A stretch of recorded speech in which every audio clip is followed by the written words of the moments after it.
All right, hello everyone. I'm Fred Oakman here with Mr. Jake Peters. You're listening to PS This Is Awesome, a PlayStation podcast. This is episode 401, where we dive into our thoughts on all things PlayStation. Before we jump in, please subscribe to our YouTube channel, youtube.com/PS This Is Awesome, where you can also watch the video version of the podcast. You can check out our trophy list on the PSN. I'm Anchorless_81.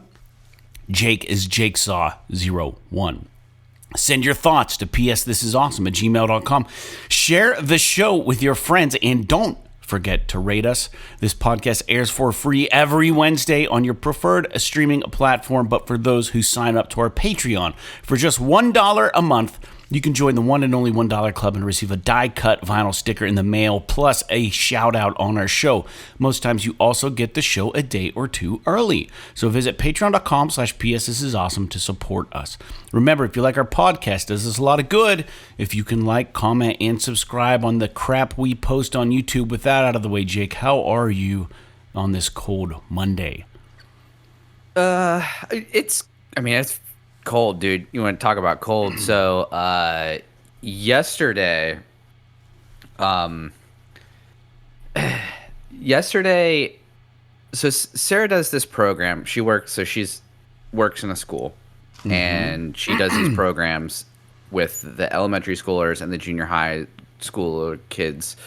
It's like a running program, but it's not like it's for girls, and it's not like it's like a girls program. It's like character building and stuff like that, but like the sort of the vessel that it is, or the lens that it's focused through is running. So like every week they'll do it encourages them to exercise. They do some running, and then they do some like they have lessons on like how to handle stuff. I don't know, being a girl. I'm not really sure, but it's a really cool program. Anyway, they do, at the end of every season, they do a celebratory 5K. And she asked me to help with this one this year. And I was like, yeah, sure, no problem. So it was yesterday morning in Pittsburgh. And Excuse me. we had to be at North Park, which is like an hour and 40 minutes from us. We had to be there at 6:45 yesterday morning. And the 5K started at 9, and just for some context, yesterday at 9 o'clock in the morning, it was like 42 degrees outside. Yeah. And so we went down, and basically I was just kind of helping Sarah get like we had like because it's a national program, so there's like schools from all over the Western PA, and because this is like it's a regional group, and so I was helping set up the canopy and getting the tables and carrying some stuff, and then once the race started, I was I ran the race as like a buddy runner, so I ran with one of the girls to like make sure that they were okay and that they stayed going and all that stuff. And we got like maybe 2/3 of the way through it to 3/4 of the way through it, and it started like fucking sleeting. Like it was like snow/sleet. So like me and the girl that I was with, we were like first of our group, and so we ended up getting finished, and then right after we finished, and right after like we finished and like the other girls from our group finished, it just started fucking coming down. Like it was crazy. It was like really the sleet is the best way to describe it. It was like snow, but it was like really wet, so it came down really heavy. and it was really windy, which was the real problem. I mean, dude, it's not bad running when it's 45 degrees outside, but like when it's windy as well. Oh, yeah. There was like 20-mile-an-hour winds when it's 40 degrees outside. That's a different story. So we and I wasn't cold. I had a base layer on and a bunch of stuff, so it really wasn't too bad. But I felt bad because the organization did this whole thing where they had like all these extra activities. They had like basketball and plinko, and they had the zoo come out with like some extra like some animals and stuff. And for the girls to do like after the race was over. But like because the weather was so shitty, pretty much right after the race was over, everyone just started leaving. Yeah, right. And we were only there maybe half hour after the race ended, and we were one of the last people to leave. That's like how fast people kind of checked out. That's crazy. And yeah, it was cool. I got a medal for participating in the race. It's like it's actually really cool, but it's like it's obviously it's very girl power. So it's like a cupcake with like all this fucking shit on it. But it's really neat, and it was a cool program. But dude, I ran this 5K yesterday. Yeah, I literally have not run since last year. Yeah. Maybe I ran once over the summer or twice to like just kind of, see if I could get back into it. So I wasn't from an endurance perspective, I was totally fine. Like because I play hockey and stuff, I had no issues keeping up with this girl. Like I wasn't winded at all. I wasn't sweating or anything. But it's just the fucking impact, dude. Running is so high impact that like today, my knees actually aren't too bad, but like my ankles and like my shins fucking hurt from doing that. And so it's kind of a bummer because like I enjoyed doing it. It was cool to like kind of be able to volunteer and do this thing and like help out and stuff. But it also didn't help that we literally came home and then I ended up playing a hockey game last night. So I ran a 5K and then I ended up playing a hockey game right after that. So I'm a little bit long story short, I'm a little bit wore out today. Yeah. But it was a pretty good day. Good, all dude. in all. So yeah, I mean but the weather could be better. It's just it's that time of year, you know. Yeah, dude, for sure. Oh man, yeah. I woke up today. I was supposed to work in Warren, and I checked the weather, and it said they were supposed to get some lake effect up there, like around like I don't know, like 11 o'clock or something. So like, oh, I'll beat it. So I get in my car. I take 77. That road's not conducive to driving in shitty weather, and I got to about Spartansburg, which is like a half hour of my trip. And, dude, it was just a fucking whiteout. Like, the roads weren't serviced. Like, and I called my boss. I said, listen, I'm turning around. I'm not doing this. I've got another hour in this. I said, no, this ain't going to happen. Just not going to do it. We're always talking about winter driving on our podcast. But I was just like, there hasn't been any salt thrown down. Like, you couldn't even see the road. And I was like, and this road is like, it has inclines and hills and windy curves. I'm like, I'm not even risking. Dude, it's crazy how like isolated these early snowstorms have been. Yeah. Because like, dude, there's no snow here at all. Didn't snow one wink. Yeah. And now granted, that's probably maybe an hour from me where you were dealing with that. But still, like at where I work, I guess this would have been, when did we get all that snow? It was like last Wednesday or something like that. I remember. Yes, Tuesday maybe. And we were at the office. It was snowing like crazy, and the ground was completely covered.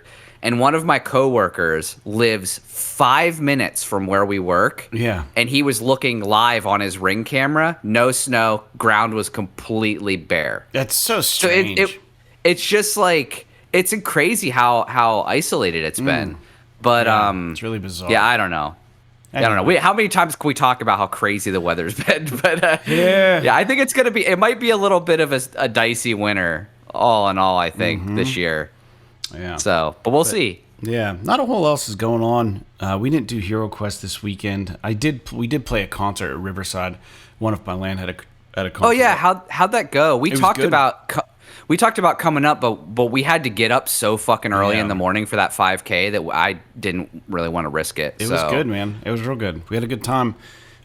It's not really the venue where normally rock and roll would happen like that, but we played with another band called Count the Years, and they're like an emo punk cover band, and we just opened up the night before they started, and it was just funny because there were like probably 7 or 8 people there after we were done playing were like, we had no idea that you guys were still making music. And I was like, what do you mean? And they're like, you were the guys from Signal Home, right? And we're like, yeah. They're like, oh, we used to go to your shows all the time. And like, even count the years, like 3/4 of their band were like, you're the reason we're even doing this. Like, they're like, what an honor. Like, we shouldn't even be closing down the show or the night. And I was like, yeah, dude, it's you now. You guys got to carry this banner. But people don't come out to see original music like they used to. You know, people want to go hear the songs they know. So it's one of those deals. So that was a good time.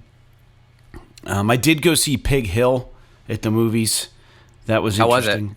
How was it? If I'm being honest, it's not a movie I'd recommend to anybody. I would say that like there were some disturbing scenes, and it's an NC-17 movie. The acting was pretty good. The shots, the cinematography was good, but honestly, I thought the story was just kind of crappy. I mean, it's based on like Meadville folklore. You couldn't expect. Well, wait till you see. If you see Scorsese it, just, out of it. Yeah, just wait till you see. I don't mean to be hypercritical, but that's my honest opinion. I think that they should have done something else with it, as far as like what or who the pig people are, right? Like, I don't know. What they did was not cool. Like, they did not set it up for a sequel at all. And it's just like, man, this could have been like something really cool that you could have kept revisiting, like a Friday the 13th or something. But they went the really weird, like, we're just going to tell a story. We just want to tell you a story and make you have feelings for the characters. And, you know, and it's just like, they should just, you're right. They should have done like the slasher thing and just made it a bloodbath. And then just like been like, okay, well, we can do this again, you know, again, right. Pig Hill 2. It's just them fucking murdering someone else. Yeah. Or whatever. Like, but no, it wasn't. I wish that there was more. Now, granted, I'll be honest, I don't really watch movies, especially not new movies anymore. But like, I feel like everything's got to be artistic now. Yeah. Like, can we just have a fucking slasher movie nowadays? Like, I know that they're talking about, maybe they've already done they're doing a new Scream movie. They're doing a new like Friday or I Know What You Did Last Summer.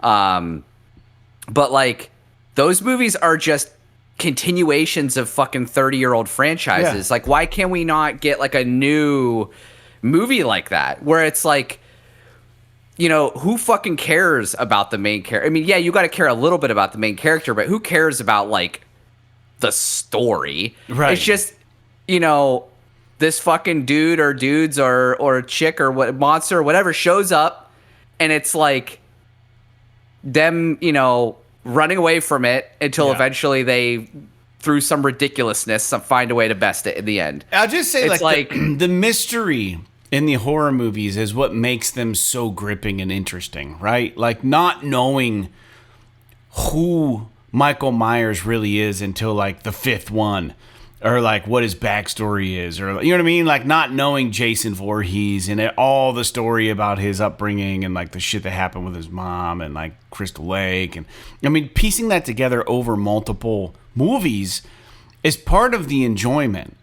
But when you just blow your load in the first movie and you just seal it up, button the whole thing up, and then it's not even what you think it's gonna be, then you're just like, man, you could have totally taken this in like such a gnarly, cool direction.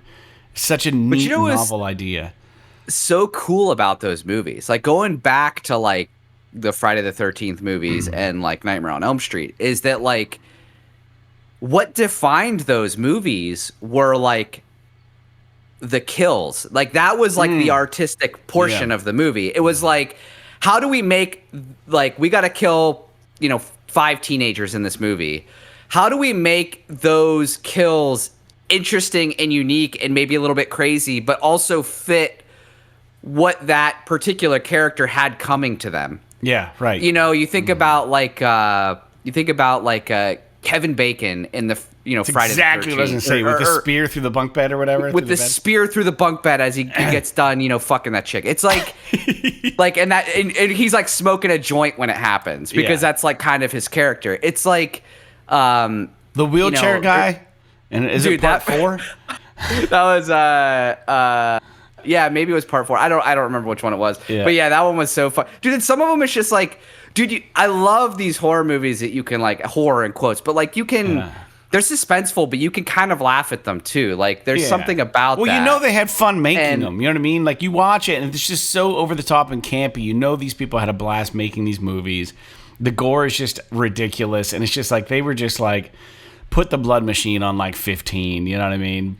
Just and the thing is that like it can be like there can be something between like you know, a modern artsy horror movie like, I don't know, Hereditary, and fucking, you know, like these movies we're talking about, they're kind of in the middle in terms of campiness between like a serious horror movie, like I said, like Hereditary or something, or like true campy horror movies like fucking Army of Darkness, for example. Yeah. You know, like there's somewhere where it's like, okay, this is a serious movie, but we're like there's a lot of winks and nods going on in the whole thing. There's a lot of fun. Yeah. Yeah, there's a lot of fun in it where, you know, you can clutch your neighbor during your partner during the suspenseful parts, but then like when the kill actually happens, maybe you chuckle a little bit about it. Yeah. But it's not like, you know, the characters aren't fucking cracking wise the whole time or anything like that. So unfortunately, anyway, Pig Hill, man, it's all story and few kills and just a lot of kind of disturbing things are covered, and it's just like I wouldn't even really qualify it as a horror movie. It's more of like a shock movie. Yeah, they're just trying to offend people. It kind of felt like at times. Did you hear your song in the film? Yeah, dude. To be honest, you know, my parents are like my biggest fans, and they went and saw this movie. And again, I'm not talking trash or shit. I'm so grateful to have a song in it. But they got a hold of me, and they're like, "Hey, just so you know, your song's pretty buried in the background." And I was like, well, it's a movie, of course. Like, I'm not the front and center for the scene or whatever. Of course it's going to be in the background. But, dude, it's my song. I saw it in the movie theater where they arguably probably have the best sound system. And I was like this, like leaning in, trying to like hear it. And I was like, yeah, it's there, but it's not fucking there. And I was like, dude, that's such a disappointment. They should have been louder. So the scene is a bar scene, and it is at Voodoo. And it's the two main characters having a conversation. And I get that their dialogue needs to be elevated. But they're kind of having this first date thing. They're sharing a drink together. And they're getting, you know, my song's in the background. And it just sounds like it's on the jukebox or something. But it's really subdued. And there's a part where the lap steel comes in. The vocals break, and then the lap steel comes in with like a really pretty guitar part. So they're having a moment, and then they're talking, and then there's a moment, right? And then the lap steel swells come in, and it would have been perfect if they would have maybe hiked the volume up at that point and had it match what was going on, like slowly like creep in. But there was none of that. It's just all really under all of the clanking of the glasses, and you can barely hear it. But I'm in the credits, so that's cool. So I'm excited for that. And if the royalties happen, that'll be great, you know? So that'll be fun. It's fun to be a part of something like that, especially because it's Meadville. I'm not knocking it, man. I think the movie is for some people. They made the movie they wanted to make. They tried to do justice to the book. They tried to tell whatever story they wanted to tell. The pig people are folklore. They're not even real. They don't have a true story in Meadville, so someone had to come up with something. And just the fact that there's a movie about this area done with such professionalism is cool. So it's just not a movie that I would like recommend to somebody. You know what I mean? It's just like it didn't, I don't know. I'm a horror movie guy, and I just felt like it was lacking in a lot of the horror aspects of a movie. It bordered like I don't know if they were just trying to gross people out or be offensive or do psychological horror or tell a romance story or tell it was really kind of, it seemed like it wasn't focused as far as the plot and what they were doing with it. Like, you know, especially towards the end, I felt like it just kind of careened out of control. And I was like, well, how did we end up here? Like, there were some story beats I felt like that just, I'd have to watch it again. I don't know. It is what it is, man. I don't mean to talk shit. I'm proud of them. I think it's cool. They got distribution. They got picked up. It's going to be in probably theaters around the country, select theaters, and it's probably going to go to streaming, dude. So that's awesome. Good for them. Yeah, that's cool. Yeah, I'm all about it. Let me see here. No listener feedback. Games we're playing, guys. I'm nonstop arc raiding. I don't know how to not raid. I've beaten all the story missions so far. Embark came out with Stella Montis, which is the most recent app. I've gone in there and I've done the story missions for Stella Montis. There were 2. That place is a bloodbath because most of the game is outdoors, with enclosed areas that you can go into. Stella Montis, for the most part, is all indoors, so it just turns into a freaking PvP festival. And I think that's what that map is tailored to trying to make happen, and they do a good job with that. And there's some new enemies called Shredders, which are not what you think they'd look like. They're like these tubular things that hover just above the ground. They're kind of upright. They almost look like I don't even know what like a canister or something, but they have guns mounted to them and they can move fast. And if you get shot by them, you're pretty much going to die. So, fighting those things, avoiding them is fun. And there were some new items and pickups there in Stella Montis, and I'm excited. I've been gaming with my buddy Neil, Blake, Kip, and LJ. We're all in there. I gamed with your brother Josh for a bit. We did a round or 2 in Arc Raiders, dude. This game's fun.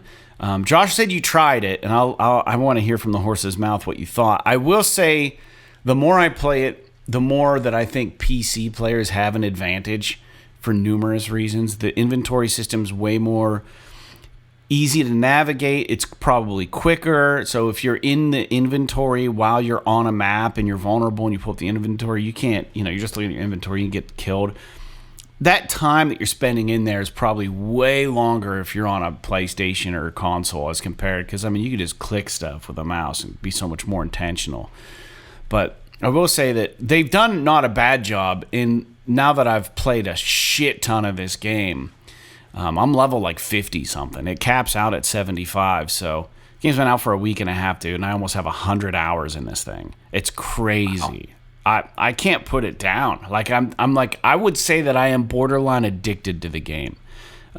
It's a bad place to be. It's a good place to be. I'm excited about it, but it's also kind of scary because I haven't felt this way about a game in such a long time. As a follow-up to my conversation or my report on this game, Arc Raiders, last week, I will say that I think this game really respects your time, dude. The gameplay loop is just so... It's so good. There's always a carrot at the end of the string that you're hitting and you're achieving something. Even if you don't realize you're doing it, you're getting an upgrade, you're unlocking a skill tree, you're finding a new weapon, you're able to loot something. And for just as many times as I've gone in and been dicked and lost some shit, I've had way more successful runs. So I really think that the balance of the game is awesome. You go in with enough trepidation that you might not make it out, that you're picking your loadouts carefully and you're trying to be smart about it. And truly anything can happen. But I'm still running into friendlies, and I will say the PvP is a little more evened out. I felt like it peaked and then it went back down. I've read online that people who are playing on PC and don't enable crossplay are having way less PvP with other PC players. But when they put on crossplay, it's all the Call of Duty people and like the PlayStation people or Xbox people jumping in and just wanting to I don't know, do like a kill match or whatever you call them, death match. So I don't know, man. This game is awesome. It's so cool, and I've really been enjoying the shit out of it. And Jake, I want to hear what you think about this. I hear you played like the first intro or something, and I don't know if you've done anything else with it. Have you been playing Arc Raiders? So you can turn off crossplay, right? Yeah. Which is interesting. I mean, that could eliminate... So, like, for example, when I played the beta test or alpha test or whatever the fuck it was for Battlefield 6, it was imperative to turn off crossplay as a console player. Because PC players, one, not only are they just more adept with the mouse and keyboard and, being able to do their thing, but PC players can just straight up cheat. And which is something that a lot of people have problems with. So I found that I had way more fun playing Battlefield 6 when I turned off crossplay. Now, I don't know if the same can be... I have not played enough Arc Raiders for that to really matter. So my thoughts on Arc Raiders are as follows. I have not hardly played it at all. So here's where I'm at with it. on Friday, I booted it up. I played the tutorial, and then I played, there's like that tutorial like mission thing. And then I did one drop, and I was like, after I did it, I was like, I don't get this. And I just like shut it off, and I like watched a fucking, something on YouTube or something like that. Now, I played and then I played another round of it. To be fair though, that first night it was like late. I was fucking tired, and I was like just kind of chilling on the couch. I had a long day. I was just like, I'm not feeling this. So I just like shut it off. But to be fair, I didn't play anything. I just was like, I want to try this because I have free time. And then I might not have just been in the gaming mood. But anyway, I tried it again later, and I played for a bit, and I still don't get it.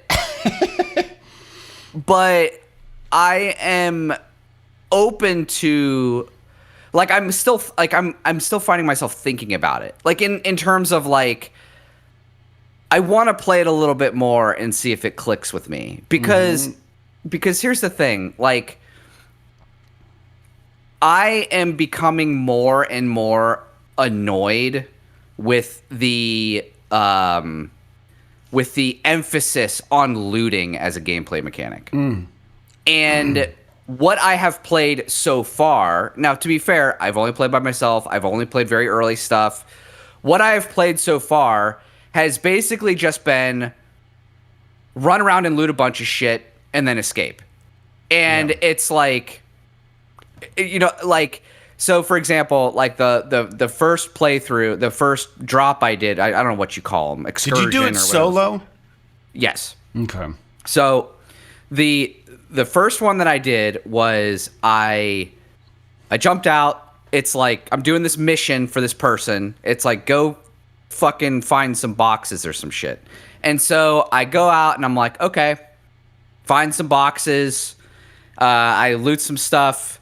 I was like, all right, well, I guess I got the shit I need. So I like go back to the elevator thing, and like, I'm like just there, and then like a fucking drone just like shoots me and kills me. And then so I like crawl into the elevator and like press the button, and I like escape. And I'm just like, that whole thing felt pointless to me.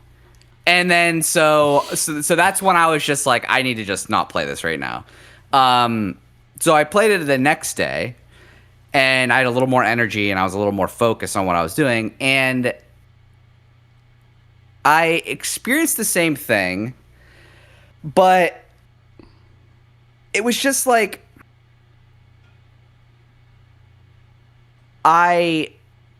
someone like kind of showed up while I was kind of running around looting this power station, and he's just like, bro, I'm cool, don't worry about me. Yeah. Just looting stuff. Don't worry.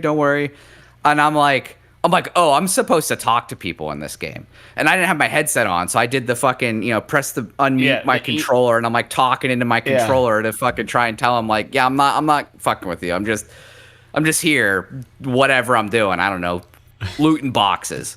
And he's like, oh, cool. So he just like goes off and does this thing.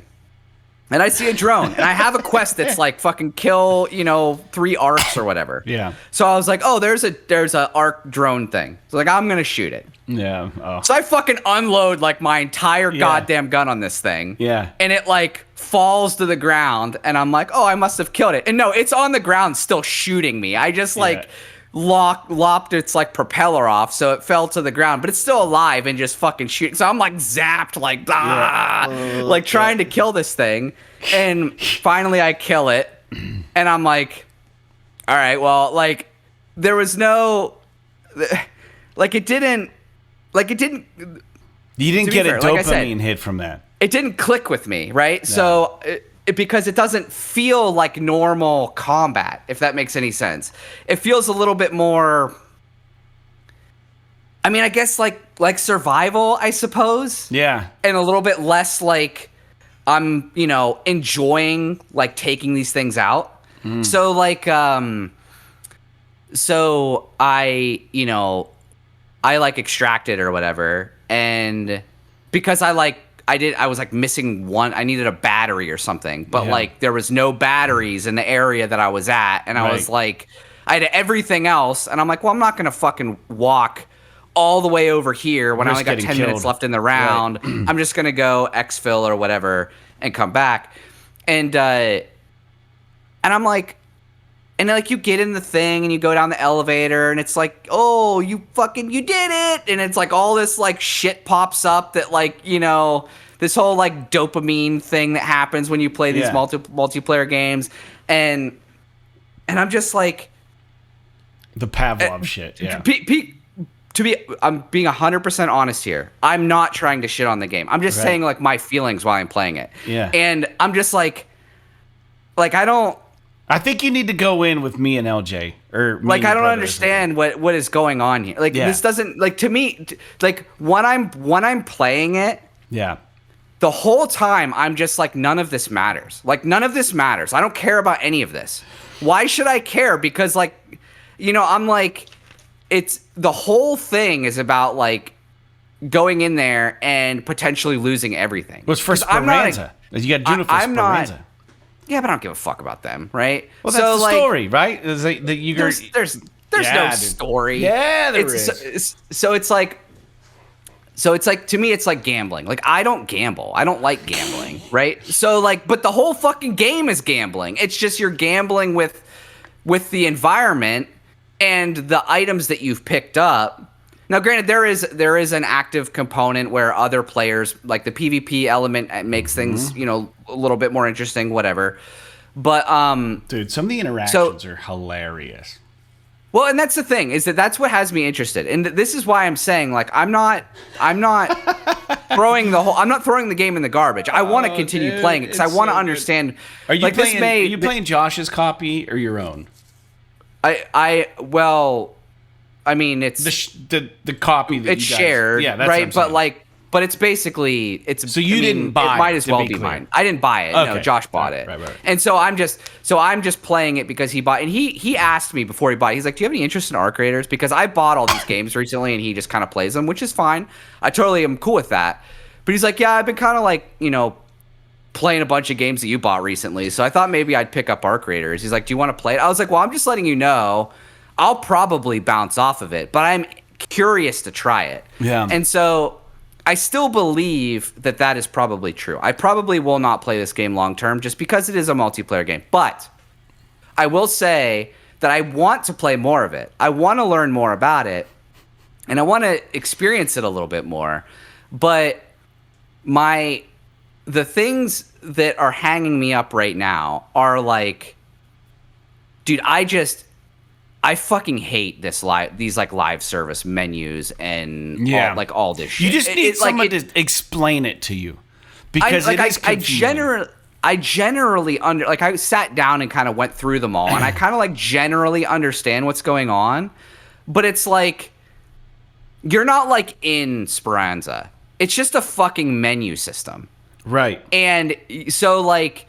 It's like, you go to this fucking shop or that fucking shop or that fucking shop, or you go to your like little bedroom and you can buy yourself a workbench. And it's like, it's like all this stuff that is just, it's all like the whole thing. It's like you said, the dopamine thing where it's just like unlocking a new thing. It's like when they first introduced leveling to Call of Duty, but like now it's been evolved to like the nth degree. And I just generally this type of thing, it more often than not is I would rather there be way less and just let me play the fucking game. Mm-hmm. I don't want to have a comeback from a drop and I've got an inventory full of shit I don't fucking care about. Yeah. And or stuff that now you don't know why you should care about it. Now, it's like, oh, I picked up a cat bed. Who fucking cares? Yeah. Right? But apparently it means something. Yeah. And it's like, so where... But it makes sense. It does make sense. And I'll jump in. You have a pet rooster or something, right? And its name is Scrappy. And just like that's a whole nother fucking thing. Scrappy. What the hell is this rooster I'll explain about? this. And like, why? Go ahead. All right. So Scrappy is just like a workbench, right? So you can upgrade Scrappy. And the way you upgrade Scrappy is taking care of it, right? So the first thing you got to get for him is like a dog collar to make him domesticated, right? Yeah. And then you can upgrade him with that. And then it's like you need a cat bed because that's somewhere where he can hang out, right? But as you upgrade him, while you're in the game, the idea is that Scrappy's just this pet hen of yours that goes around Speranza and just finds shit and brings it back to you, like scraps and stuff that you can craft guns and stuff with. So, like, the more you treat him well, he's going out there and fucking running mini missions on his own for you and giving you more shit. So that's kind of the idea of Scrappy. Sure. And I guess he's a scrapper. I kind of get that, but like, dude, is it so hard? Is it so fucking hard for these games to just have a... Dude, imagine if they just had for this game, like a 2 to 3 hour mini campaign that, like, single player campaign that literally all it was a giant tutorial that put all of this shit in context for you. Yeah, but no, right, the tutorial mission is literally just, how do you crouch? How do you run? How do you shoot your fucking gun? How do you use the bandage wrap? How do you escape? Right. And then after that, it's like, it drops you into Speranza, and it's like, here's 45,000 menus. Here's a million fucking items. You have no idea what they mean, what they're for. You have no idea. It's intimidating. Any of this shit is crunchy. Yeah. And it's like, dude, I get so like, and it's a personal flaw of mine that when I see this shit, I get overwhelmed by it, and it makes me angry at the game. Yeah. And it makes me not want to play it. And I'm not saying that it's a fault of the game. I just wish that they realized that for people jumping into this, it should be a little bit easier for them for you to be onboarded with some, just add a little bit more to that intro mission where it's like, okay, now you're in Speranza. Let's say your first drop that you instigate on your own and you go do these first couple, like, give me like a few handful of different missions that are the types of missions that I would see throughout the game, but have it be in like a single player closed, a sandbox, like, drop kind of system, where it's like, okay, well, now I'm doing this. You can maybe, if you want, throw some like AI people in there that I might encounter to like be like, oh, this could happen if you encounter somebody or whatever. It's like, that's true. They could have taken. Like, don't you think that would be? They could have. Like, did you think that would be good? Yeah, they could have. I mean, I get it, and they could have given you more cutscenes to start with, like when you get into Speranza, like, you know, explaining what the hell Scrappy is and why the things that you're looting are relevant to your mission. Because ultimately, what you're trying to do is rid all of the Ark from the top side, right? So they're really formidable enemies, man. They're hard.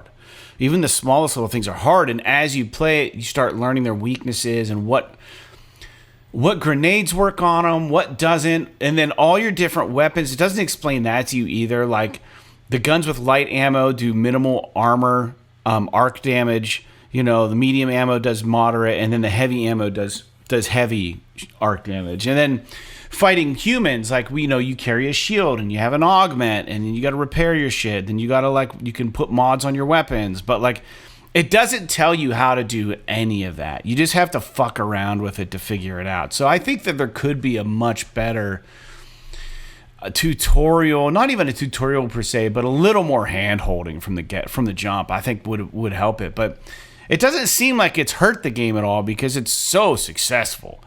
But dude, so I'm saying, like, well, that's the thing. There's no incentive. There's no incentive for them to do these types of things because they know that, like, the game is going to sell on hype alone, and then people will just get over it. And but for me, it's like, if I didn't pay for this game, which I didn't, right? Yeah, it wouldn't really be that big of a deal for me to just say, fuck it, I'm confused by this and never play it again. And other than the fact that people are talking about it. But dude, I I have heard that when you play solo missions, I've heard this. I don't know if this is necessarily true, but I've heard that when you play solo, the other people tend to be a lot more friendly. Yeah, they do. And they're starting to prioritize that shit. And when you play in groups, a lot of times you end up getting into a lot more PvP scuffles because there's a lot less risk because you have teammates with you. And I don't know, man. I'm open to all of it. I'll fucking play with you guys if you want to play. You should, dude. It's a blast. We'll just have to find a time. It's a blast. And we'll have to see. But I'm like, dude, I jumped into it the last time I jumped into it, and it's just like, what gun do you want? I'm looking at my inventory, at all the guns I have. I'm just like, I don't fucking care. I just picked one. Yeah. Because it's like, I don't if I die, it's like I don't give a shit about any of this stuff. So I don't know. I'm curious where this is going to, for me personally, how they're going to make me care about any of this stuff. Yeah. And by this stuff, I mean the items and shit. Because to me, it's I'm just, anytime I take any of this stuff into this world, I'm gambling with it. So I might as well just say fuck it and just YOLO everything. Yeah. And, just use everything that I have because it's I'm not gonna, but I don't know. Like I said, I haven't really got that far in it. I don't really know much about what's going on. I need to play a little bit more. Well, some of the missions will be go take out a leaper, go take out a bastion and get its cell. And then you're that mission's on your docket and you're just well, if I'm just doing another solo run to maybe find some better material to craft better grenades for this next mission. Sometimes you're going out to grab shit to support your following mission, right? So you're going out, you're trying to scavenge and get shit so that you can upgrade your weapon, you can get a better attachment or whatever because you think you might need it, or maybe you want some stun grenades or something to freeze up the arc. But dude, here's the thing, right? So I go out and I've done a few missions now, or not missions, but excursions or whatever you call them. What do they call them? I don't even know. Are they called drops raids. Or whatever? Anyway, going out on a raid. Raids. Okay. So I've done a few of them now, and it's I have literally, I'm just picking up shit. Everything. I don't know what any of it does. Means. Yeah. And I get back to my base, and there is nothing that tells me how to make, workbenches. Nothing that tells me what any of this stuff is used for. And it's I know that there's a crafting component to this game. A lot of people have said that, you get a lot of your best shit by crafting it. And it's okay, well, how do I do that? And dude, I go to the workbench. I go to the workbench that's available to me, and it's you can craft these items. And it's okay, well, I already found all of this shit. Yeah, right. And it's okay, well, now I can get a new workbench. But then I kind of figured out on my own. It's okay, well, if I click the plus sign, I can add a gun bench, and then I can do more gunsmithing stuff. And then you can upgrade those benches. I can add whatever. And it's definitely interesting, dude. Go ahead. Sorry. Anyway, I think that this game, I want to experience it from a group perspective, dude, because I just don't know that it is something that is going to hold my interest from a solo perspective. Yeah, and I can see that. I can understand that. Because I think that it's going to be just frustrating for me, because I think there's just so much stuff. They could have streamlined and simplified a lot of this menu item stuff a little bit. Yeah. And then you open up your inventory and there's 65 items in there. Yeah. And then dude, there's something visually, you could tell me if I'm wrong about this, visually about how the little thing pops up beside the items when you look at them. Yeah. That just fucks my eyeballs up, and I can't read it. I don't know what it is. Oh, it doesn't mess my eyes up, but I know what you're saying. I don't mean that literally, but it's it makes it feel tedious to read about all of these items. Oh, okay. And I wish there was you could hover over something and a big fucking window pops up, and it's however many, when I look at my weapons that I have equipped, it doesn't tell me how much damage it does. But if I look at it in the fucking inventory, it tells me how much damage it does. All right. Or when I there's weird little things when I open up a box or a crate whenever I'm in the field, it doesn't automatic like even though I'm already hovered over the first item in the crate, it doesn't show me what it is. I have to select off of it and back onto it before it brings up the window to say it's a fucking bandage or whatever. Yeah, right. And it's like, why is that the case? Like, is that a bug? Or is it like intended to work that way because it's like, you know, oh, I'm opening it and it's discovering stuff in real time. I don't know. But anyway, we'll have to schedule some time to play it because I would like to try to play it a little bit more like intent, like with a little bit more intent and a little bit less like, you know, fucking around. We'll help you with just submissions. See how it jives with me. Yeah, we'll help you with submissions. It's fun. It's fun to grab the things that you need to get the experience. And I would say that while there is a story, you're on point with saying that it's a really loose story, but I think they've done such a good job with the graphics and the arcs, and there is a codex. There is the world is cool. I love the style. I love the soundtrack is so rad.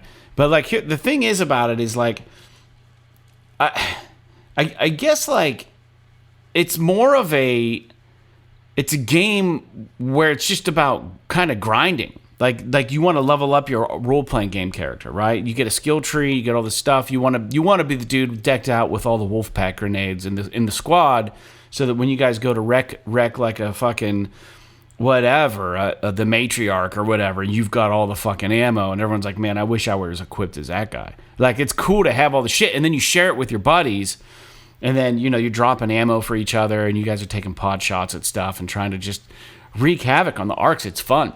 And then sabotage some other teams. Do you know if when you record video on your PlayStation, does it capture the chat audio? You can set it up to do that as long as the other person doesn't have on their setting that they don't want their chat audio recorded by other players. Because I think it would be cool just as like a video for our YouTube channel to just like like when we get together, just my first time jumping in a game with you guys to just fucking capture it. Because I guarantee you, I'm either gonna like get it or I'm gonna be fucking annoyed the whole time. Yeah, and either way, it'll probably make a good YouTube video. We can do that for sure. That'll be incoming, dude. I posted 2 videos recently of me doing some stupid shit in Arc Raiders, and the one is I'm just walking and I hear someone like talking, and there's a voice changer in this game. Do you know anything about the voice changer?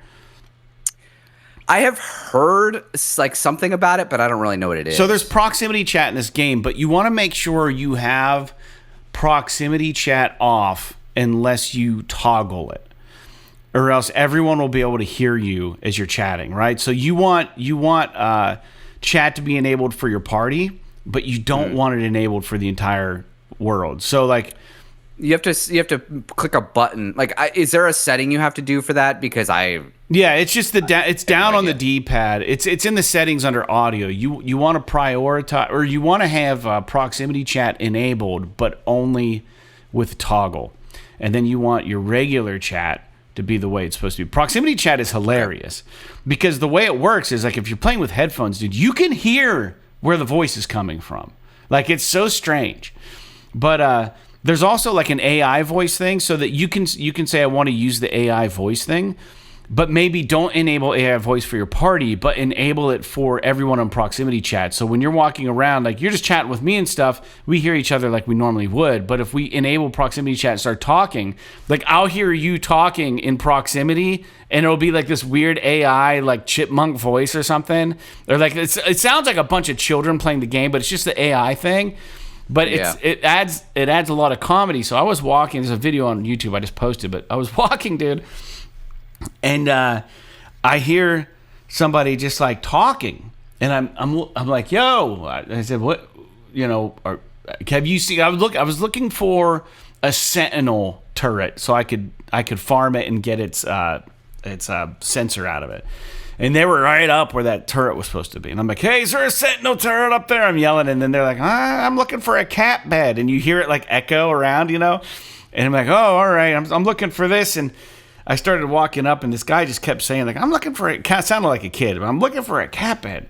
And then I knew, because I just ran a mission in Buried City, which is one of the maps. In the Red Tower, you could get cat beds So I go, yo, you can get cat beds in the Red Tower. And he's like, huh? And then I keep going up the stairs and I open the door and I see this guy like standing behind a column and he's like peeking out and he just has like a crowbar and he's peeking out. And I'm like, yo, dude, it's me. And he goes, oh, hey. And then this whole thing's recorded on our YouTube channel. And he's like, I'm looking for a cat bed. And I'm like, oh, yeah, dude, if you go to Red City or Buried City, you go to the Red Tower, there's lootable containers on the top. You'll pop a cat bed. You go, oh, really? Oh, man, thanks so much. And he's holding the crowbar and he just looks at me. He goes, you want to send me there? And I'm like, what? And he goes, yeah, man, you want to kill me? Send me there? And I'm like, this is so fucking weird because some random guy is asking me to kill him. And I'm like, are you sure? And he goes, yeah, man, just go ahead and do it. And I just fucking unload on him. And I drop him. And then he's like, thanks, man. And it's like this kid voice. And then you have an option to like punch him out. So like I go to punch him. And the way the video recorder is hilarious. I realized that I said, hey, good luck, but I didn't have proximity chat on, so he couldn't hear me. So I say good luck again, but my game only records in my voice, not in the proximity chat voice. So I'm like, good luck. And my guy winds up and I go, good luck. And I knock him out, and that's the video. It's like, I helped this guy, and he's like, dude, just send me there. I'm so tired of looking for this cat bed. Just kill me now. And it was so funny.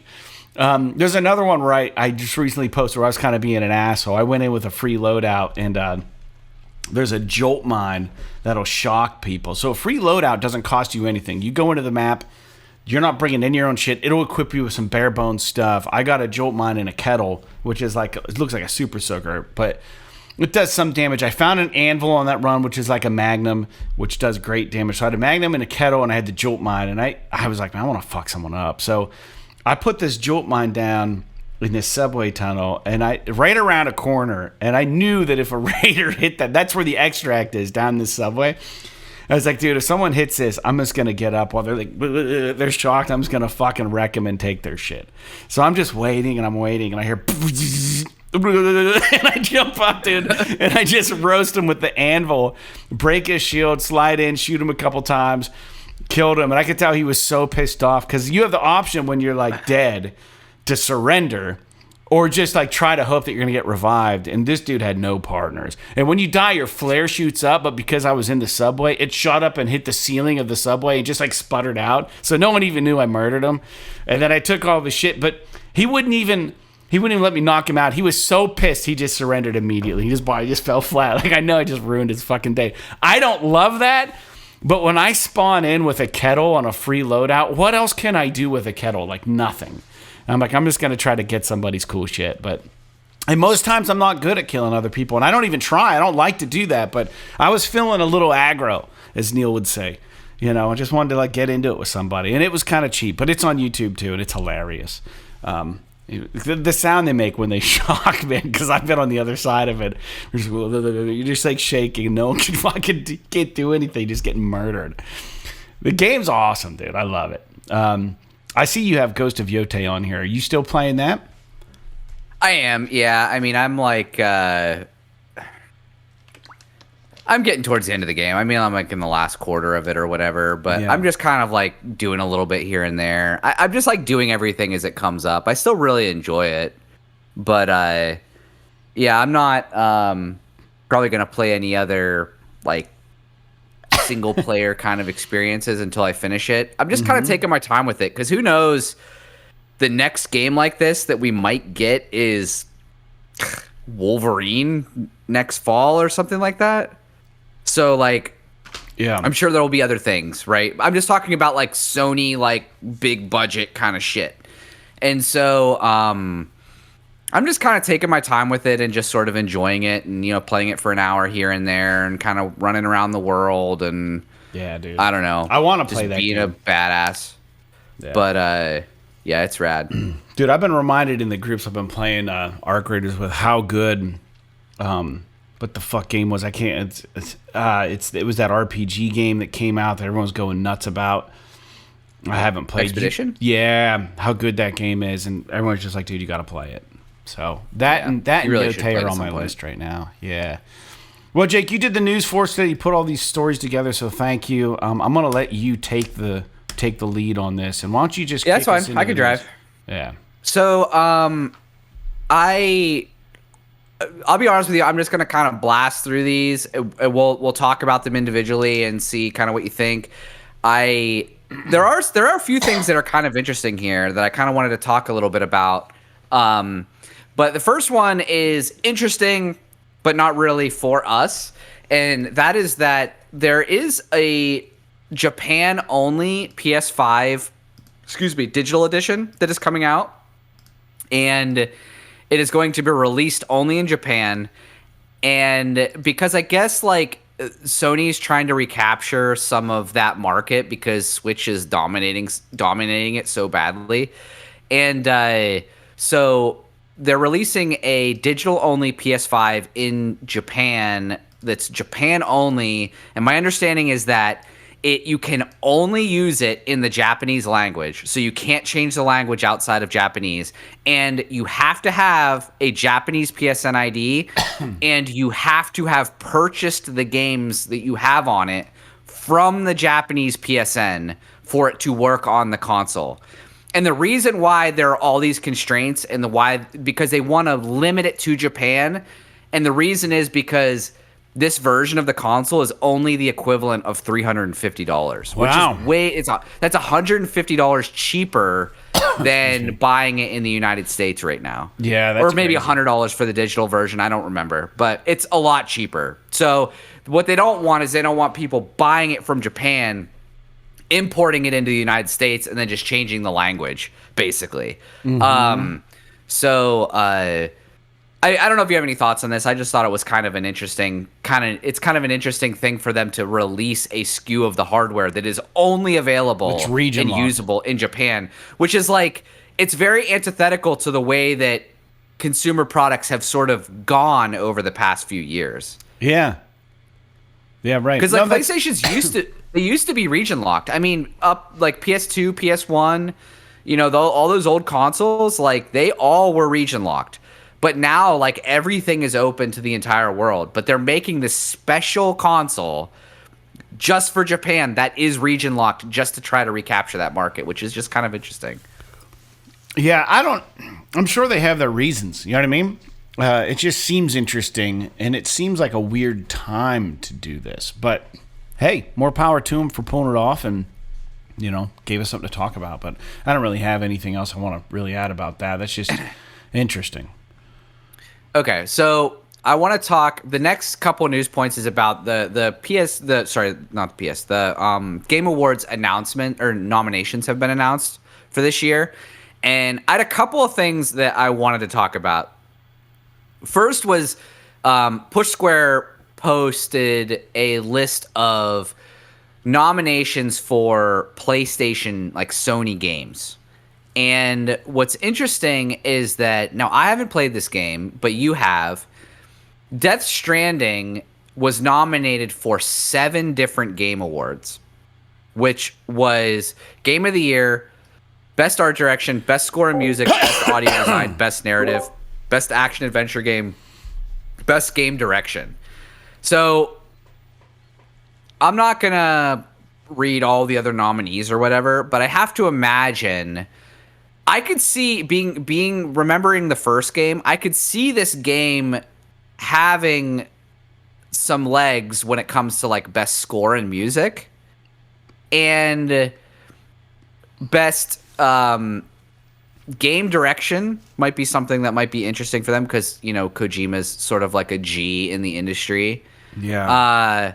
But do you think that it is worthy of a Game of the Year nod when you look at, so we'll just kind of jump ahead just for a second here and look at the other Game of the Year nominations. God damn it. Well, Claire's got to be on there. Yeah, so the Game of the Year noms are Claire Obscure, Expedition 33, Death Stranding 2, Donkey Kong Bonanza, Hades 2, Hollow Knight Silk Song, and Kingdom Come Deliverance 2. I'm surprised Ghost of Yōtei isn't on there. Dude, you're preaching to the choir on that one, but I can understand why it isn't. Because it is, even though I think it is a much better game than Ghost of Tsushima, it is still just an iteration of that game. Sure. And well, that could be argued about Death Stranding as well, though. I guess, yeah, but I don't know, man. But Death Stranding is a Kojima game. Like, I think that's like, it gets a hall pass for that. Yeah. So, I don't know. I have to imagine Claire Obscura is going to win, but maybe you could see, like, maybe Death Stranding, or I guess I don't know anything about Donkey Kong, dude. It's those two games. That's it. It's one or the other. Yeah, I mean, Hollow Knight, I know people love it, but it kind of came and went from a zeitgeist perspective, so I don't really know if that's going to really stick with people that are voting. But so I guess I was just curious if you thought that it had a chance for Game of the Year. I imagine it probably does. Well, being that I've never played Claire or the other games, I will say this. I haven't played Ghosts either, the Ghost of Yōtei. I played Tsushima and I loved it. I'll say this. Everything I've heard about Ghost of Tsushima, what you've said about it, things I've read about it, is that it is the epitome of what a sequel to a game should be. It's 100%. It kept everything about the original, but just improved on pretty much all of it. And I will say, the exact same is true for Death Stranding.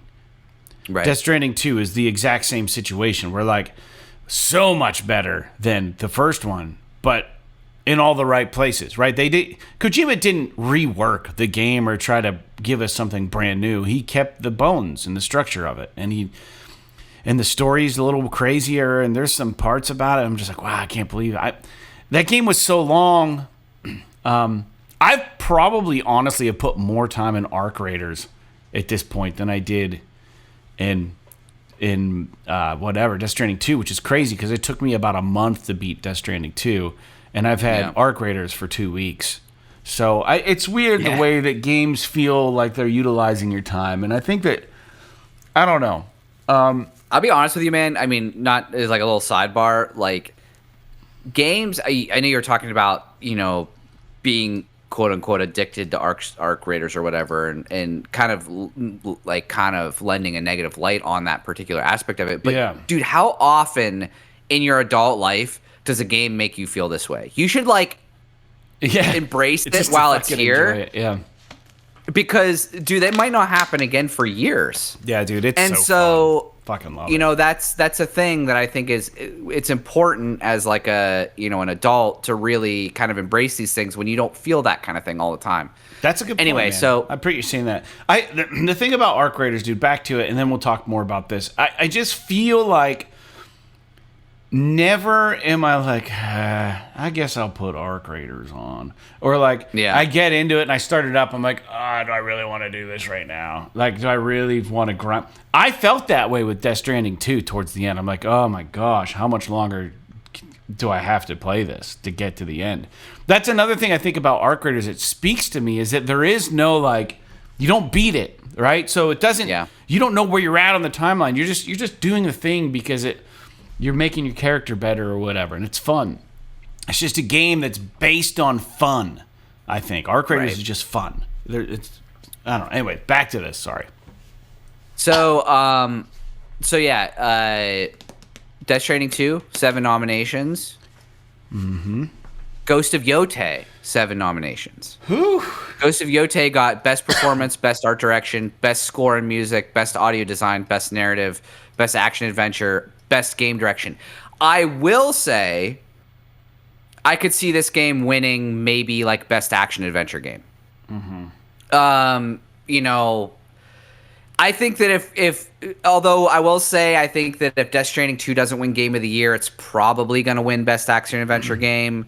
It's probably, it deserves something in that ballpark. They're each going to take away some. Yeah.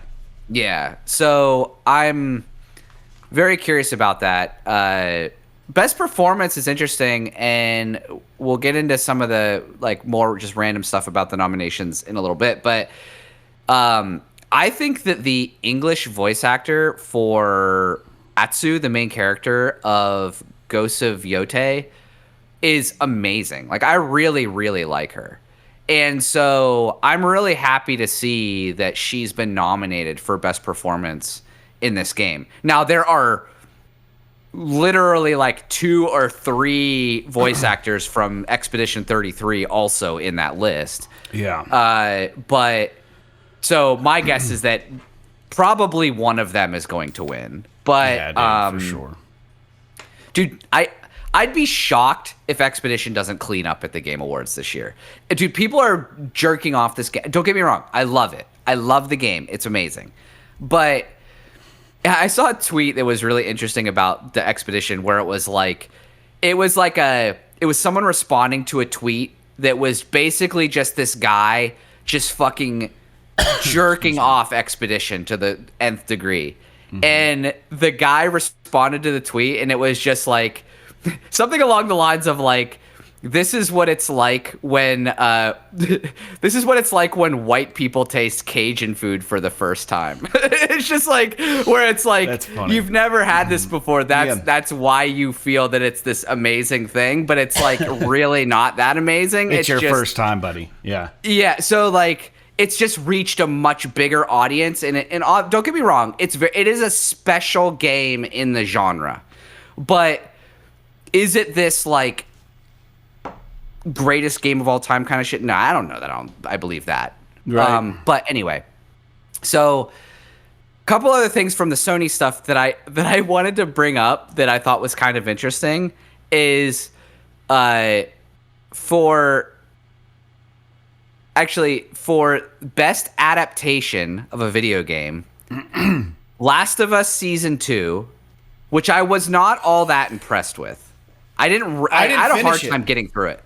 I didn't really think it was that good. But it was fine. It was well made, but I think it was a poor reflection of the video game. But also up for best adaptation, Fred, Until Dawn, the movie. Wow. Must be slim pickings in the best adaptation category. Was not a great adaptation. Considering, to be clear, I did not see the movie, but based on what you've told me, it sounds fucking terrible. So I'd watch it on Netflix. If it's on like streaming or something, I'd definitely watch it again. But I thought that was kind of interesting. Yeah, that is interesting. Just like kind of continuing on, like there's just a couple of things that I kind of want to. There are for best performance, 3 voice actors from Expedition 33 are up for best performance. 3 of the 6 nominations are from that game, which is incredible. Don't get me wrong, dude. That game has an amazing voice cast. Specifically, I know everyone loves Jennifer English. She plays Mael in the game. She is wonderful, but dude, Ben Starr has like one of the fucking... I could listen to that dude talk all day long. He's got one of the best voices. So he plays... It's been so long since I played it, I can't remember. He's like one of the main characters that comes in after the first act. Dude, interesting. Dude, I didn't realize this. Troy Baker, Indiana Jones. You haven't played that game yet, have you? No. Or, I don't know if you have any interest in it.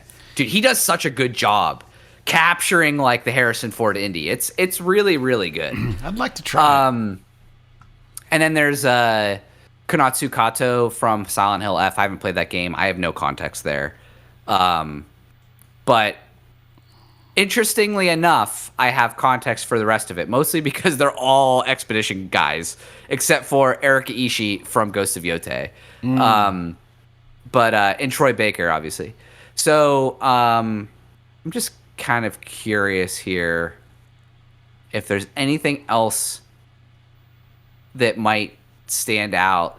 Dude, freaking Expedition's gonna win so many of these fucking categories. I'm gonna tell you that right now. I'm just kind of like looking at it here. Best audio design, best adaptation. So best adaptation, Minecraft movie, Devil May Cry, Splinter Cell, Death Watch, Last of Us Season 2, Until Dawn. There's no way Minecraft doesn't win that. I've heard that movie's pretty good. I guess it could be Devil May Cry, maybe that anime that came out.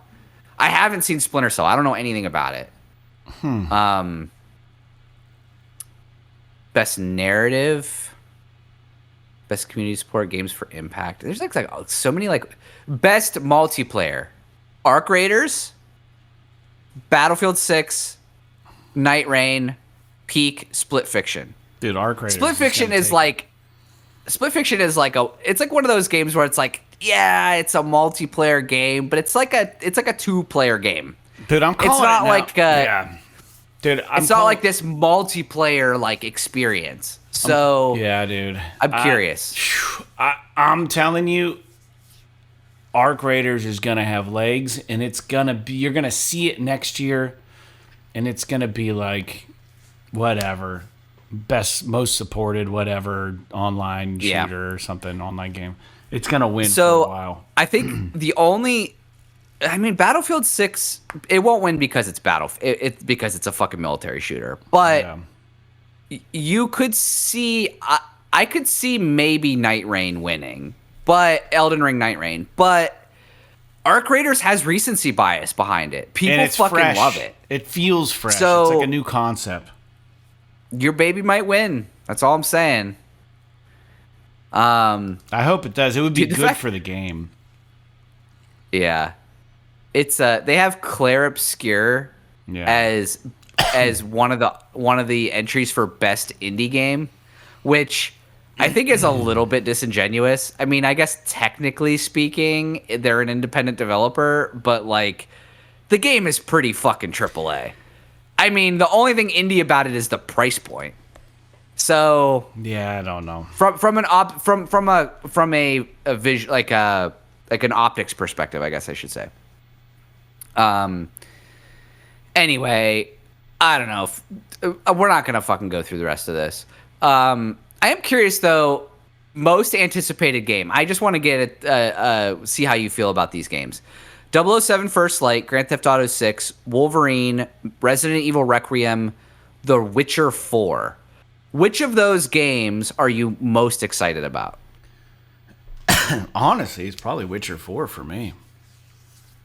And I'll be honest with you, I don't think Witcher 4 is coming out next year. So I don't know why it's even in this list. But wait, was GTA 6 on there? Yeah. Okay. Well, I mean, reasonably coming out next year. I don't think The Witcher 4 is coming out either. So I would go Grand Theft Auto for that. If we're keeping it within the confines of a next year release, I would say it would be GTA 6. I am likely to agree with you, mostly because I am just really interested in what it's going to be. I mean, who fucking knows? We've been waiting for this game for whatever, 12? It'll be 13 years by the time this game comes out since GTA 6 or 5 launched. So that's a pretty big kind of, there's a lot of hype there. So I guess that kind of defines most anticipated. But from a like gameplay, what do I think I'm going to have the most fun playing? It's probably Wolverine or... Dude, I'm actually excited for all these games, but it's probably either Wolverine or maybe... I'm actually really interested in 007. I don't know that I would go as far as to say that it's my most anticipated, but I am actually really interested in what it's going to be. Yeah. It looks very Uncharted meets James Bond, which I'm pretty stoked about. So yeah, we can move on though. We've been talking about that bullshit for long enough. So the next news point, I just wanted to bring this up because I'm really interested in this game. The game Dispatch is suspected, the developer suspects that it is going to reach its 3-year sales target within the first 3 months of the game being released, which is crazy. Dude, this game, I'm not going to lie, when they first announced this game, I was like, oh, that looks pretty cool. But I just kind of completely forgot about it as soon as the trailer was over.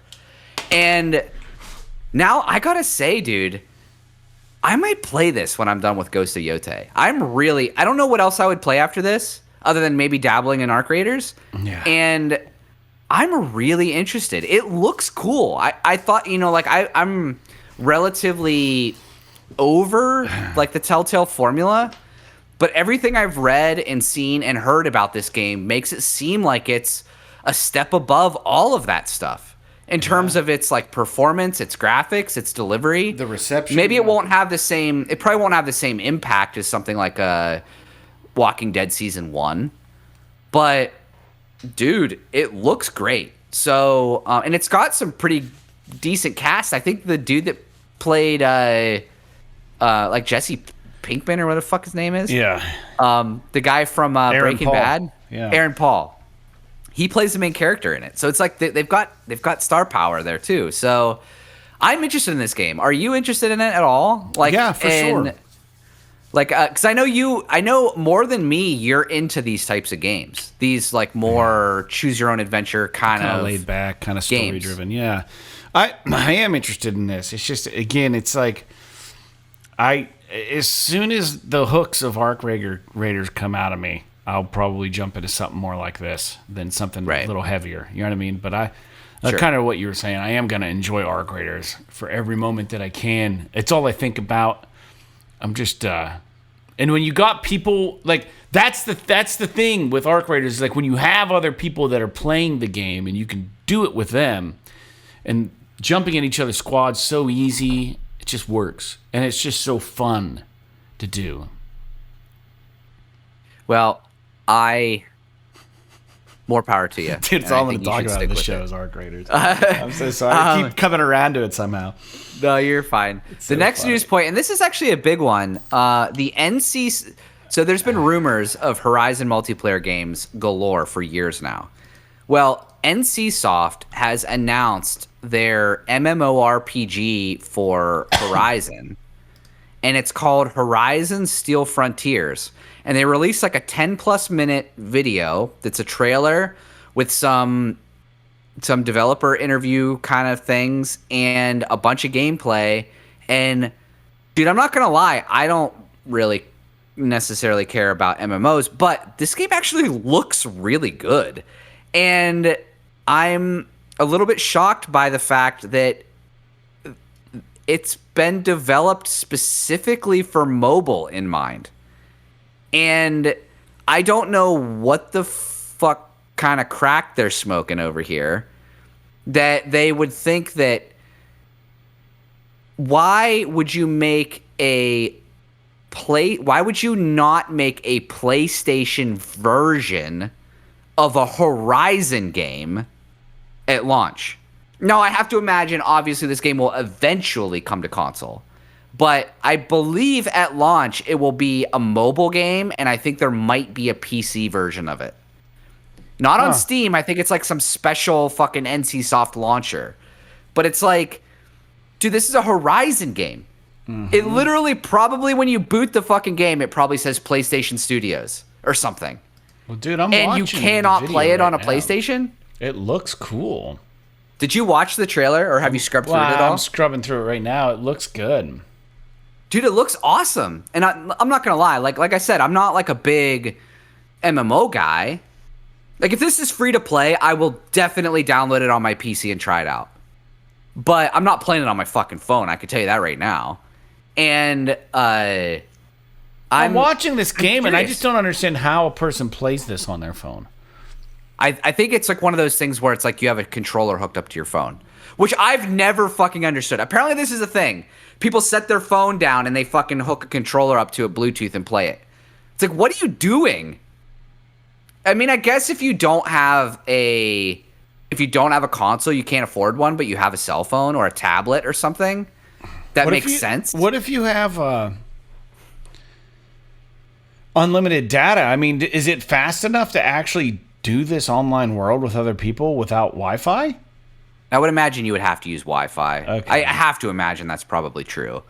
But I mean, maybe not.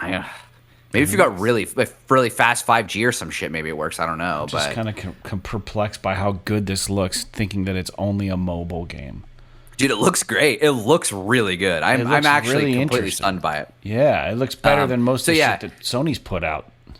Like this year. I highly recommend people, if you're interested, go look up the Horizon Steel Frontiers, new massively multiplayer online role-playing game by NCSoft, which is I believe they're a Korean company, and watch that 10-minute reveal video of it. It looks, dude, this looks, for a Horizon game, it looks official. I'm not gonna lie. Obviously, it has that patina of an MMO on it, where it's a little bit more,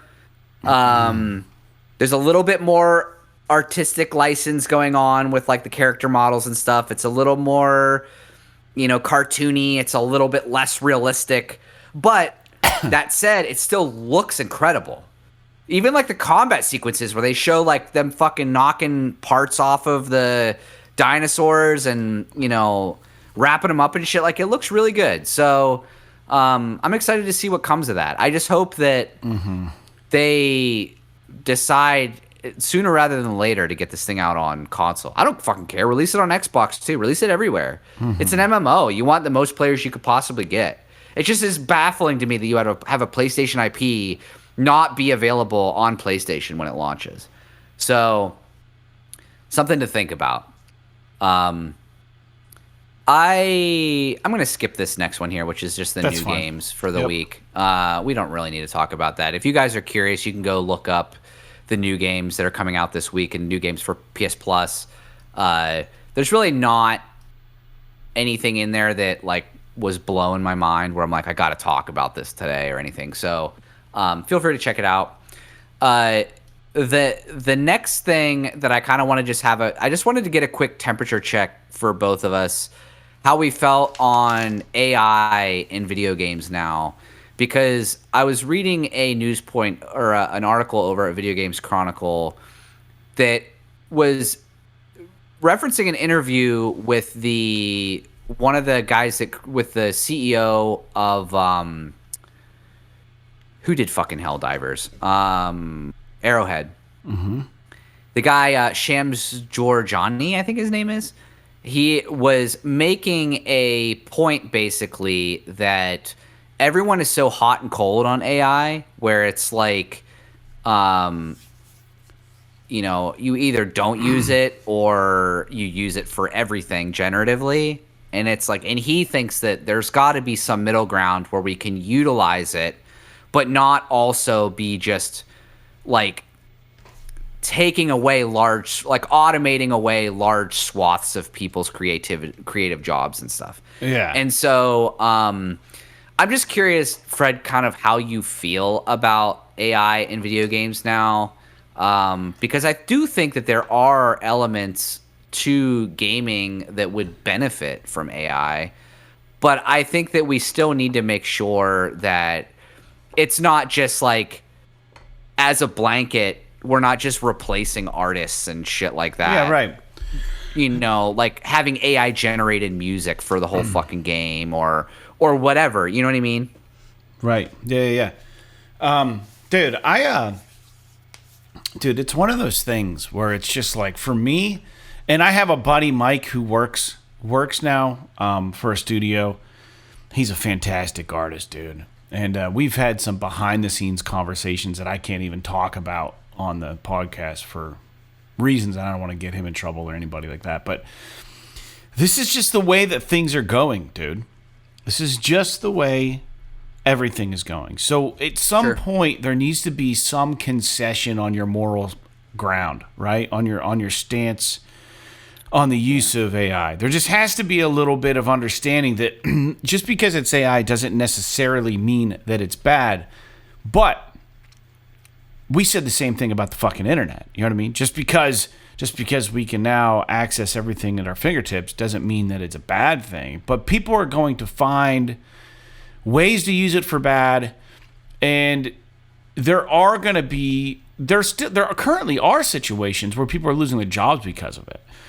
I think it's up to the studios to determine what concessions they want to make, and it's up to the developers and the people involved in games and the artists to also make that decision. If the tools you are given have an AI component to them to help you with your art or to help come up with ideas or to help craft story, but you're still injecting it in the driver's seat, and you're still manipulating this stuff, and there's still a human element to it, I think that it's okay. I think that, I don't know, man. I just think that we need to find a way to utilize it to our advantage, to use it as a tool in a toolbox. I think that's the sweet spot. But when you start using it to do everything and take over, is when you start losing the good stuff, right? The sweetness of all of this. And I could play a game that is full of AI and maybe not even know it, right? But I guess that doesn't mean that that's what that should be.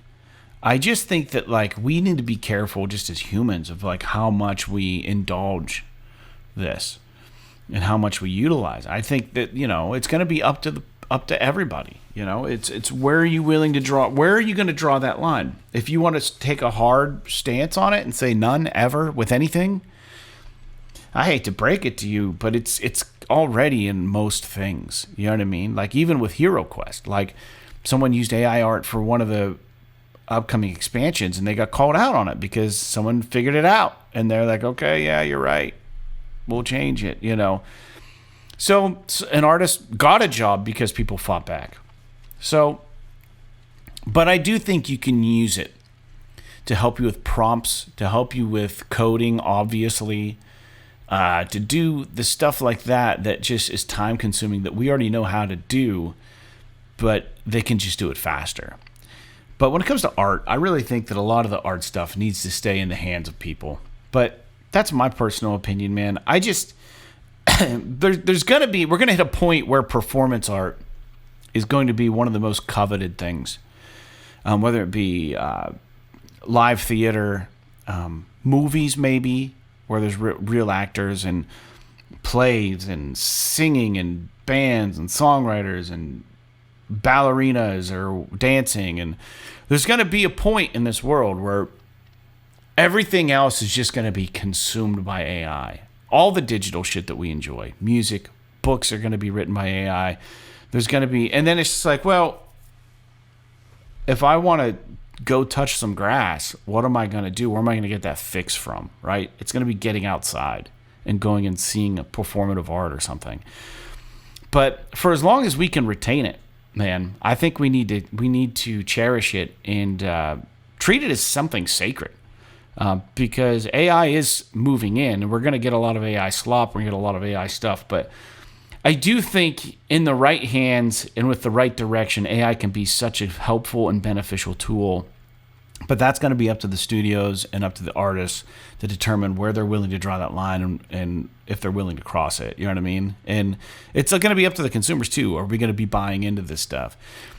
If there are going to be laws that get passed where you have to say this was created with AI or this was not, or the voices are AI, or you know what I mean? Do you have to wait till the credits roll to figure out what was real and what wasn't? Like, I don't know.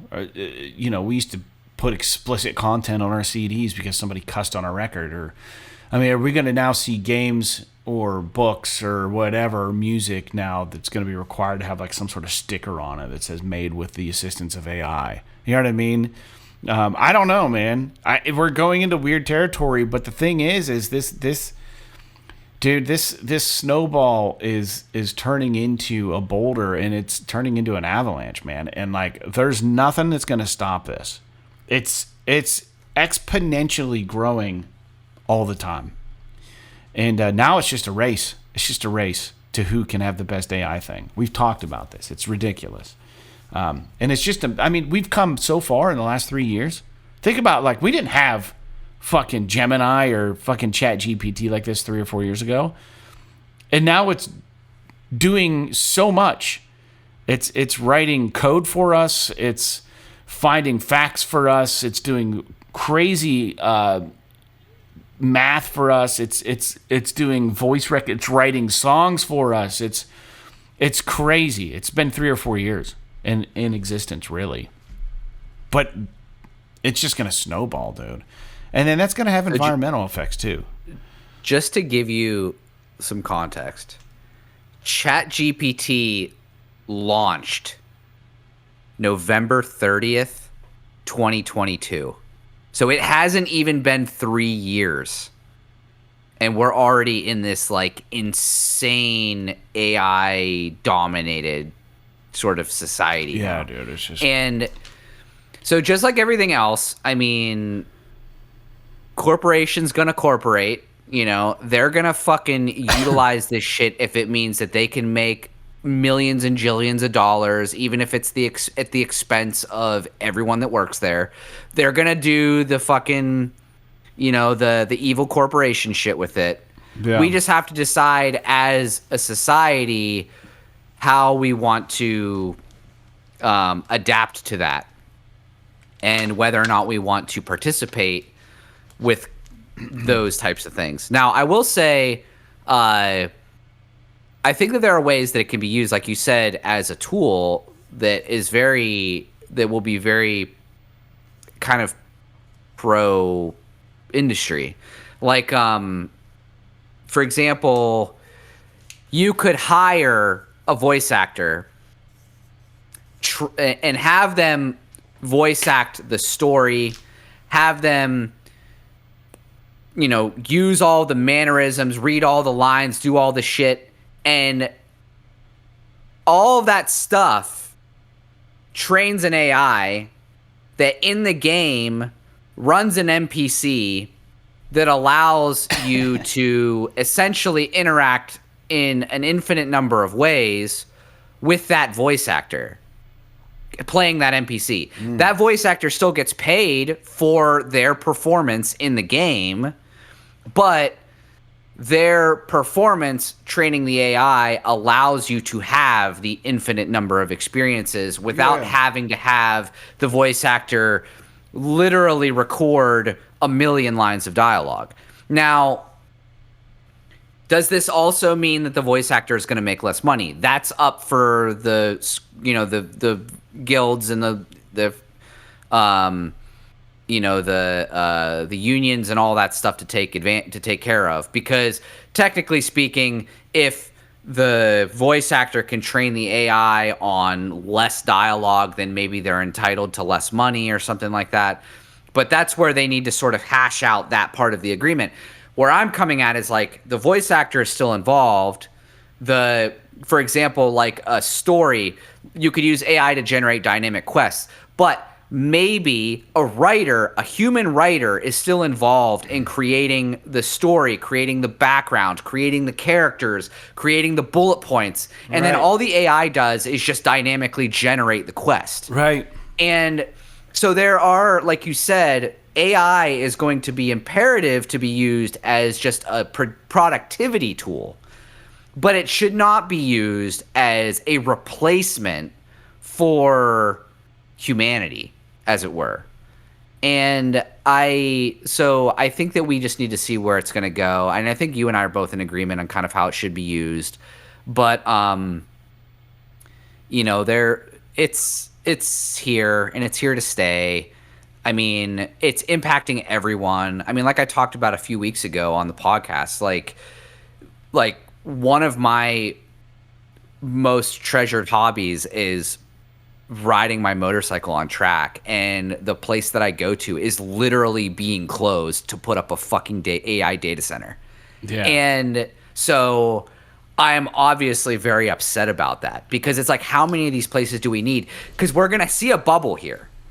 Everyone's doing AI. They're all doing it independently. They're all making these huge fucking data centers that are literally dominating the power grid. Everybody's power bills going up. Everybody's water bills are going up. All this shit. And what's going to happen, just like the internet, just like everything else, one or two companies are going to be at the top. The bubble's going to burst. Everybody else is going to go away, and all these data centers are just going to be empty fucking buildings that will have destroyed property values all over the place. Yeah, dude. And so we all know this is going to happen. It happens every time one of these new technologies comes out. And I am sad about that aspect of it. The job aspect, and also like just the unfettered just domination of the real estate market, and the fact that nobody seems to give a shit about like everyone's talking about it, but nobody gives a shit about these companies just destroying the power grid. Yeah. Meanwhile, the power company sends me a fucking email and sends me a fucking letter that's like, you should turn your air conditioner down in the summertime so you can save on power. And it's like, no, maybe you should fucking regulate the AI company that's using gigawatts of energy down the street from me. And it's like, maybe I should be allowed to be comfortable in my own home. Yeah. And maybe you should regulate the fucking guys down the road that are literally using a power plant's worth of energy on their own. It's so annoying.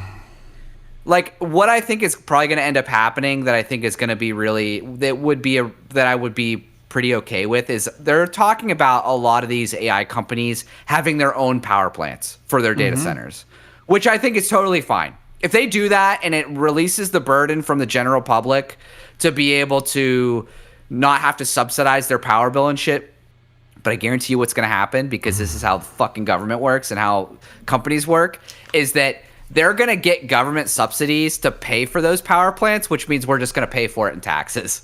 Yeah. So it's all bullshit, but we don't need to be political here.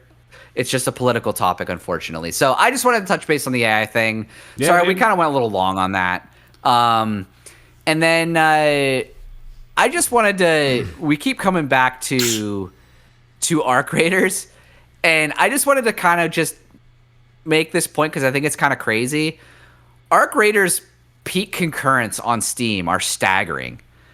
Almost 500,000 peak concurrents at the same time. 2 weeks in a row. 2 weeks in a row, only on Steam. That doesn't include consoles. Yeah, dude. That's fucking nanners, man. It's so crazy. Embark knocked it out. They're going to be. Invest now. I am curious though. Like everything, like I mentioned earlier about Silksong, that game came out. It was the belle of the ball, and then fucking 3 weeks later, nobody was talking about it. I guess it's possible. So, yeah. I am curious. It's up to,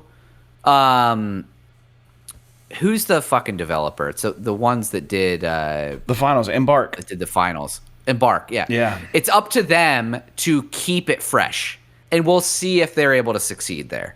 But yeah, man, it seems promising to start.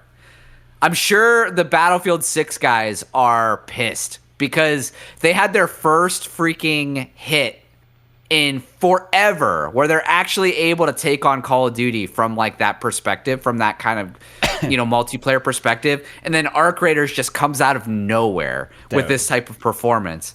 And it's pretty interesting. Yeah.